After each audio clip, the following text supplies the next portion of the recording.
Helmet ഇല്ലാതെ വണ്ടി ഓടിക്കരുത്. ഇതെല്ലാവർക്കും അറിയുന്ന കാര്യമാണ്. എന്നാൽ പക്ഷേ പലപ്പോഴും മിക്ക ആൾക്കാരും ഇത് തെറ്റിക്കാറുമുണ്ട്.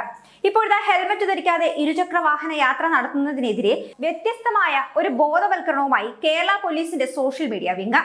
സംസ്ഥാന ചലച്ചിത്ര അവാർഡുകൾ നാളെ പ്രഖ്യാപിക്കാനിരിക്കെ സിനിമകളിൽ നിന്നുമുള്ള വിവിധ രംഗങ്ങൾ ഉൾപ്പെടുത്തിക്കൊണ്ടാണ് ഇവരുടെ പ്രചാരണം. തുടരുമെന്ന സിനിമയിൽ മോഹൻലാലും, സർക്കിട്ട് എന്ന സിനിമയിൽ ആസിഫ് അലിയും, ഒരു കുട്ടനാടൻ ബ്ലോഗിൽ മമ്മൂട്ടിയും ഇരുചക്ര വാഹനങ്ങൾ ഓടിക്കുന്ന ചിത്രങ്ങളാണ് കേരള പോലീസിന്റെ ഈ ഒരു സോഷ്യൽ മീഡിയ പോസ്റ്റിലുള്ളത്.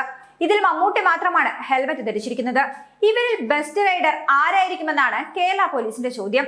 ഹെൽമെറ്റ് ധരിച്ച് ഇരുചക്ര വാഹനം ഓടിക്കുന്ന മമ്മൂട്ടിയാണ് ബെസ്റ്റ് റൈഡർ എന്ന് ഈ പോസ്റ്റിന് താഴെ മിക്കവരും കമന്റ് കുറിച്ചു.